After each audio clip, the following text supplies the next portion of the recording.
ذرا تصور کریں ایک ایسی دنیا جس کے اندر نہ کوئی ساز، نہ کوئی میوزک، نہ کوئی میلوڈی، اور پھر ایک حادثہ ہوتا ہے اور ہر طرف سریلے ساز اور مدھر موسیقی ہے۔ یہ کہانی ہے نہایت ہی انوکھی اور مسٹیریس ڈسکوری اس ساز کی جو دنیا میں سب سے زیادہ سریلا مانا جاتا ہے، یعنی کہ بانسری۔ اور یہ بانسری خود جتنی سریلی ہوتی ہے، اس کی یہ کہانی اتنی ہی زیادہ سریلی ہے۔ ہزاروں سال پہلے دور ایک وادی میں ایک لڑکا رہتا تھا، اس کا نام تھا تارو۔ اسے قدرت کے مشاہدے میں بڑی دلچسپی تھی۔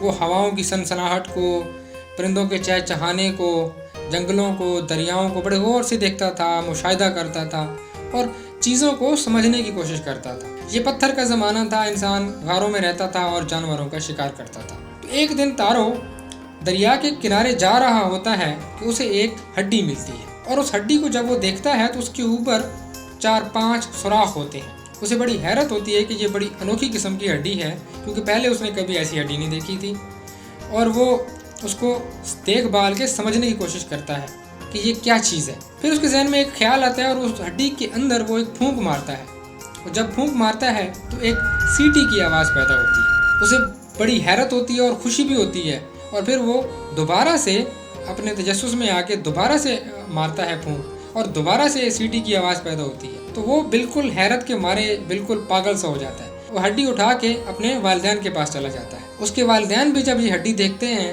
تو بڑے حیران ہوتے ہیں، اور پھر اس کی آواز سن کر اس کے سارے خاندان والے اور سارے قبیلے والے بڑے خوش بھی ہوتے ہیں۔ اس کی آواز ان سب کو بہت اچھی لگتی ہے، اور جو قبیلے کا سردار ہوتا ہے وہ اس ہڈی کو دیکھ کر یہ کہتا ہے کہ یہ ہواؤں کے دیوتا کا ہمارے لیے ایک تحفہ ہے۔ اب وہ ہواؤں کے دیوتاؤں کی ایک عنایت تھی یا کیا تھا، لیکن اس خوبصورت حادثے کے بعد دنیا کو سب سے سریلا ساز یعنی بانسری میسر آ چکی تھی، بلکہ حقیقی معنوں میں موسیقی اور موسیقی کے سب سے سریلے انسٹرومنٹ کا آغاز ہی اس حادثے سے ہوتا ہے۔ تاریخ دانوں کا یہ کہنا ہے کہ یہ بانسری قریب 60,000 سال پرانی ہے، اور یہ حادثاتی طور پر ہی دریافت ہوئی تھی۔ اس کا کوئی موجد نہیں ہے، کوئی انوینٹر نہیں ہے۔ جرمنی کے غار سے ایک ہڈی ملی تھی جس کے اوپر بالکل اسی طرح سے 5 سوراخ تھے، اور وہ پرندے کی ایک ہڈی پہ بنائی گئی تھی۔ یہ بانسری 40,000 سال پرانی ہے، اور ایک اور بانسری دریافت ہوئی 1995 میں جو اس سے بھی 20,000 سال زیادہ پرانی ہے۔ یہ سلوینیا کے ماہرین آثار قدیمہ کو ایک غار سے ملی جس کا نام دیویا بیب ہے، اور اسی لیے اس کو دیویا بیب فلوٹ کہتے ہیں۔ اب یہ 60,000 سال پرانی ہے، اور مانا یہ جاتا ہے کہ یہ نیانڈرتھال نے بنائی تھی۔ اس وقت انسان نے باقاعدہ لکھنا بھی نہیں سیکھا تھا، حتیٰ کہ لینگویج بھی ڈیولپ نہیں ہوئی تھی۔ اس کا مطلب یہ ہے کہ میوزک کی تخلیق انسان کی لینگویج کی ڈیولپمنٹ سے بھی پہلے کی ہے۔ تو اس کا مطلب ہے کہ انسان نے بولنا بعد میں سیکھا، بجانا پہلے سیکھا۔ اب بڑا دلچسپ سوال یہ پیدا ہوتا ہے کہ آخر اتنے ابتدائی دور میں انسان کو بانسری کی ضرورت کیا پڑی، کیوں بنائی ہوگی کسی نے بانسری؟ اور اس سے بھی بڑی بات یہ کہ یہ جو ہڈی ملی ہے سوراخوں والی، کیا یہ ایک میوزیکل انسٹرومنٹ ہی تھا یا یہ کچھ اور تھی؟ تو سوال کے دوسرے حصے کا جواب میں پہلے دیتا ہوں، اور وہ یہ کہ اس کے میوزیکل انسٹرومنٹ ہونے کے جو کلیم ہے اس کے حق میں کچھ بڑے بڑے دلائل ہیں۔ جیسا کہ اگر یہ رینڈملی کوئی سوراخ ہوتے، کسی جانور کے دانت کے سوراخ ہوتے، تو وہ جو سوراخ ہوتا ہے وہ ایک پرفیکٹ سیمیٹری میں کبھی نہیں ہوگا۔ دانت سے کسی بائٹ کا سوراخ جو ہوتا ہے وہ کریک میں ہوتا ہے، وہ ٹیڑھا میڑھا ہوتا ہے، اور پھر وقت کے ساتھ ساتھ اس کے اندر کریک اور دراڑیں بڑھتی جاتی ہیں، جبکہ اس میں ایسا کچھ نہیں تھا۔ یہ بڑے پریسائز سیمیٹریکل سوراخ تھے۔ اور دوسری بات یہ کہ یہ بھی ممکن ہے کہ اس کے اندر کوئی رسی گزار کے اس کو استعمال کیا جاتا ہو، یہ ایک ٹول کے طور پر استعمال ہو جاتی ہو، تو اس کا بھی جواب نفی میں ہے۔ اس کی وجہ یہ ہے کہ اگر اس کے اندر کوئی رسی، کوئی چمڑا، کوئی بھی چیز گزاری جاتی اور کسی طریقے سے اس کو باندھنے کے لیے یا کسی طریقے سے استعمال ہوتی، تو پھر یقیناً ان سوراخوں کے اندر نشان ہونے چاہیے تھے، سکریچز ہونے چاہیے تھے، لیکن ان کے اندر کوئی بھی سکریچ نہیں ہے، یہ بالکل صاف ہیں۔ اور پھر اس سے بھی زیادہ مزے کی بات یہ ہے کہ یہ سوراخ کوئی رینڈم نہیں ہے، یہ باقاعدہ ایک کیلکولیٹڈ ڈسٹینس کے اوپر ہے۔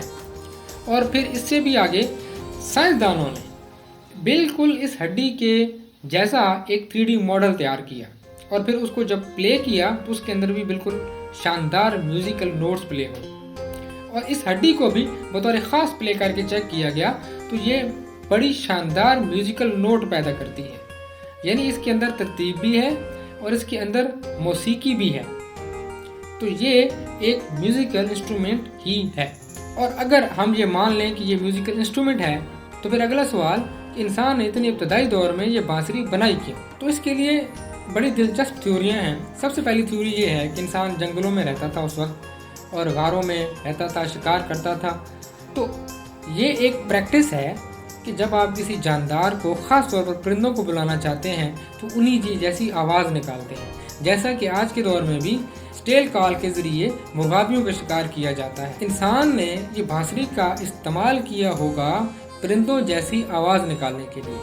और वैसे भी ज़्यादातर जो बांसुरियाँ मिली हैं पुराने दौर की, वो परिंदों की हड्डियों से बनी हुई हैं। इसका मतलब ये है कि इंसान ने उसके अंदर सुराख मार के परिंदों जैसी आवाज़ निकालकर वो उनको बुलाना चाहता था और उनको शिकार करने के लिए अपने करीब करना चाहता था। और इसी तरह दूसरे जानदारों को भी बुलाया जा सकता है मुख्तलिफ किस्म की आवाज़ें निकाल के। और इस जैसी एक और थ्योरी भी है कि ये इंसान के लिए कम्युनिकेशन का ज़रिया भी हो सकती है, क्योंकि ये तो साबित हो गया कि ये जो बांसुरी जो थी ये इंसान की लैंग्वेज डेवलपमेंट से भी बहुत पहले की है।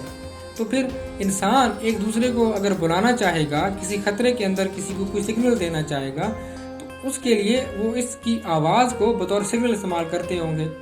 मुख्तलिफ नोट्स, मुख्तलिफ आवाज़ों से मुख्तलिफ सिग्नल मुराद लिए जाते होंगे। अब जैसे कि एक बंदा शिकार कर रहा है, कोई खूनख्वार दरिंदा उसके करीब आया है और दूसरा बंदा उसको अलर्ट करना चाहता है कि तुम्हारे पास एक खूनख्वार जानदार है तो तुम भाग जाओ यहाँ से, तो अब उसके लिए वो एक सिग्नल देगा और ये सिग्नल वो एक ख़ास किस्म की आवाज़ निकाल के देगा। और इनके अलावा अब माहिरीन के मुताबिक म्यूज़िक जो था वो एक रूहानी इलाज के तौर पर भी इस्तेमाल होता था और मजहबी इबादत के अंदर भी। अब ये प्रैक्टिस तो वैसे भी कॉमन है, आप सब ने देखा होगा मुख्तलिफ किस्म के मज़ाहिब के अंदर अपने मज़हब के लीडरान को या मुअज़्ज़ज़ शख्सियात को तहसीन पेश करने के लिए, उनकी तारीफ़ करने के लिए या इबादत करने के लिए मुख्तलिफ किस्म की साज, कवाली, भजन वगैरह गाए जाते हैं। लिहाजा मौसीकी का इस्तेमाल भी इंसान ने बहुत पहले दौर में मजहबी रसूमात के तौर पर किया होगा। और फिर इसके अलावा एक रूहानी इलाज के तौर पर भी, क्योंकि मौसीकी को एक इलाज का ज़रिए भी समझा जाता था। ये इंसान को पुरसुकून करती है और इंसान के लिए मुख्तलिफ बीमारियों का इलाज करती है। ये थ्योरी भी पुराने दौर में पाई जाती थी, लिहाजा ये भी कहा जाता है कि ये एक स्पिरिचुअल ट्रीटमेंट के तौर पर भी इस्तेमाल होता था। और इन सब से हट के एक और थ्योरी जो है वो ये कहती है कि ये बांसुरी की जो ईजाद है ये मुकम्मल तौर पर एक हादसाती ईजाद है। कोई इंसान का पर्पज़ नहीं था, कोई मकसद नहीं था।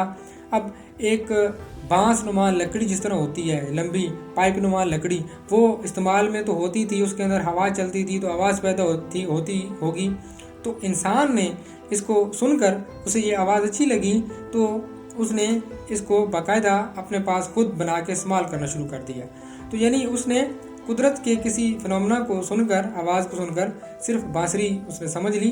ये बिल्कुल ही टोटल एक्सीडेंटल है। अब मसला ये है कि चूँकि बांसुरी इतनी ज़्यादा पुरानी है, उस वक्त इंसान ने बाकायदा लिखना तक भी नहीं सीखा था, बोलना तक नहीं सीखा था, तो अब उसके बारे में बिल्कुल एग्जैक्ट बता पाना कि आखिर ये आई कहाँ से, ये बहुत मुश्किल है। और आप ज़रूर कमेंट सेक्शन में मुझे ये बताइएगा कि कौन सी थ्योरी आपको ज़्यादा बेहतर लगती है। अब जैसे हम देखें कि चाइना के अंदर तकरीबन 9000 साल पहले से बांसुरी का इस्तेमाल जारी था उसके फोक म्यूजिक के अंदर। दो किस्म की बांसुरियाँ जिनको जियाओ और डिजी कहते हैं, ये चाइना के अंदर बड़ी मकबूल हुआ करती थी। इसके अलावा मिस्र और मेसोपोटामिया, जिसे आज के दौर का इराक कहते हैं, यहाँ पर भी पिछले 5000 साल से फ्लूट का इस्तेमाल जारी था। मिस्र में पाए जाने वाले मुख्तलिफ मज़ारों के ऊपर जो तस्वीर मिली हैं उनसे ये मालूम हुआ है कि ये लोग मिट्टी की बनी हुई बांसुरी इस्तेमाल करते थे और उन्हें मजहबी रसूमात के अंदर और मुख्तलिफ किस्म की तकरीबात में इस्तेमाल करते थे। इसके अलावा ग्रीक्स और रोमन भी 2 ट्यूब्स पर मुश्तमिल बांसुरी बनाया करते थे और वो इसको ख़ास तौर पर फौजी मार्च के दौरान इस्तेमाल किया करते थे और इसके साथ साथ दीगर मजहबी रसूमात और चर्च और मंदिर वगैरह में भी इस्तेमाल होती थी। अब हम बांसुरी के इर्तकाई मराहिल को ज़रा एक टाइम लाइन के ऊपर देखते हैं।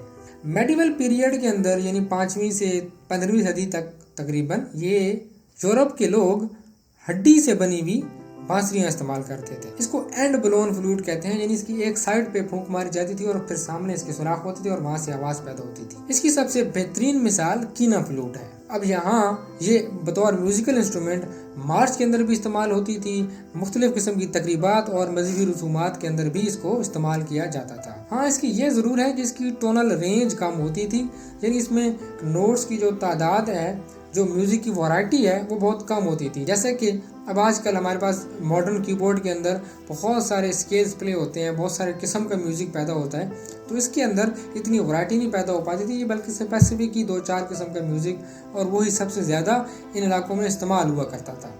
फिर उसके बाद 16वीं और 17वीं सदी में ये साइड ब्लोन फ्लूट शक्ल इख्तियार कर गई। ये मॉडर्न एक इनोवेशन थी जो कि इंसानों ने की। अब ये एक सिलेंडर नुमा लकड़ी के साथ बनाई जाती थी और इसकी खास बात ये थी कि ये 2 से 3 हिस्सों में बनी होती थी, और फिर इसलिए इसकी म्यूजिक की ट्यूनिंग भी अच्छी थी और ये म्यूजिक भी बहुत अच्छा, बहुत शानदार म्यूजिक प्रोड्यूस करती थी। अब फिर इससे आगे चलते हुए इसकी मजीद इसके अंदर इनोवेशन होती गई, इसके अंदर तब्दीलियां आती गई। 18वीं सदी तक आते आते अब एक नई चीज़ आ चुकी थी जिसको अब ब्रूक फ्लूट कहते हैं। इसके अंदर क्या था कि नोट्स के साथ साथ इसके अंदर एक की भी थी। ये की जो होती है, ये बेसिकली एक मैकेनिकल लीवर होता है जो एक सुराख को खोलने और बंद करने का काम करता है।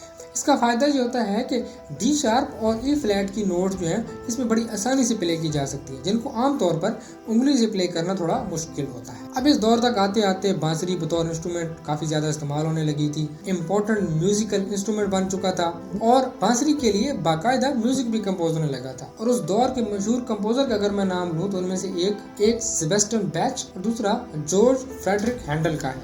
ये बहुत बड़े कंपोजर थे फ्लूट म्यूजिक के। अब 19वीं सदी तक आते आते इसके अंदर काफ़ी ज़्यादा तब्दीलियाँ भी हुई। इसके अंदर मल्टीपल कीज इन्वॉल्व हो गई, यानी अब हम मल्टीपल मैकेनिकल लीवर्स भी थे। इसकी ट्यूनिंग बहुत अच्छी थी, इसके अंदर नोट्स की स्केल्स की वैरायटी बहुत ज़्यादा होती थी और म्यूज़िक की कंपोजिशन में भी बहुत हद तक इजाफा हो चुका था और ये एक बाकायदा शानदार साज के तौर पर दुनिया भर में मकबूल हो चुकी थी। लेकिन यहाँ पहुँचकर भी एक बहुत बड़ा मसला था इसके साथ। उसकी वजह यह थी कि कोई एक ऐसा स्टैंडर्डाइज्ड सिस्टम नहीं था, लिहाजा दुनिया भर की जो मुख्तलिफ बांसुरियाँ थीं इनकी नोट्स मुख्तलिफ होती थीं।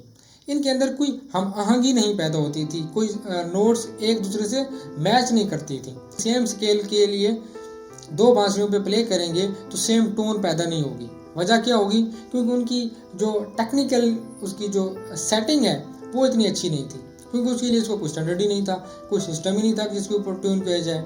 तो फिर 1830 के अंदर ना इस मसले का बड़ा शानदार हल निकाला। एक मैथमेटिशियन और म्यूजिशियन थे जिनका नाम थियोबाल्ड बोहेम था। अब उन्होंने एक सिस्टम बनाया जिसको बोहेम सिस्टम कहते हैं। अब ये एक फ्लूट ट्यूनिंग सिस्टम है जो एक कॉम्प्लेक्स मैथमेटिकल मॉडल के ऊपर बना है। आवाज़ की फ्रीक्वेंसी, आवाज़ की जो फ्रीक्वेंसी का उतार चढ़ाव है, और जैसे आज का हमारा मॉडर्न कीबोर्ड होता है जिसके अंदर 12 कीज होती हैं, 7 वाइट होती हैं, 5 ब्लैक होती हैं और वो प्रॉपर कैलकुलेटेड फ्रीक्वेंसीज के ऊपर चलता है, बिल्कुल ऐसे ही एग्जैक्ट मैथमेटिकल मॉडल की बुनियाद पर अब ये एक फ्लूट ट्यूनिंग सिस्टम आ चुका था। अब इसके बाद फ्लूट के अंदर सारी की सारी दुनिया भर की फ्लूट्स इसी सिस्टम के ऊपर स्टैंडर्डाइज की जाने लगी। अब इसके बाद फ्लूट के म्यूज़िक में भी बहुत ज़्यादा इजाफा हो गया, उसकी खूबसूरती में भी इजाफा हो गया। अब जाहिर है उसकी म्यूज़िक की वैरायटी भी बढ़ गई और साथ में उसकी जो मधुरता है, उसके अंदर जो सुरीलापन है, उसके अंदर भी इजाफा हुआ और अब ये नहायत ही सुरीला शानदार साज बन चुका है। और फिर 20वीं सदी में तो लकड़ी से हट के मेटल, सिल्वर और गोल्ड की भी फ्लूट्स बनाई जाने लगी। ये उससे भी ज़्यादा एक नई चीज़ थी, कीज़ में इजाफा हो गया। और अब इस वक्त तो मॉडर्न डेज़ में इलेक्ट्रिक फ्लूट्स भी मौजूद हैं। हम मॉडर्न सॉफ्टवेयर के ज़रिए फ्लूट्स की मॉडलिंग भी है जो कि AI के ज़रिए अब आप सिर्फ और सिर्फ सॉफ्टवेयर की मदद से भी शानदार किस्म के म्यूज़िक तख्लीक कर सकते हैं। तो हज़ारों साल पहले मिलने वाली एक हड्डी से एक शानदार फ्लूट तक का सफ़र, ये आपको कैसा लगा मुझे ज़रूर बताइएगा। और हाँ, ये ज़रूर बताइए कि आपको क्या लगता है, क्या बांसुरी मुकम्मल तौर पर हादसाती तौर पर बनी या फिर किसी ने सोच समझ के किसी खास मकसद के लिए बनाई। अगली बार एक और दिलचस्प और यूनिक वीडियो के साथ हाजिर होंगे। सो तब तक के लिए गुड बाय।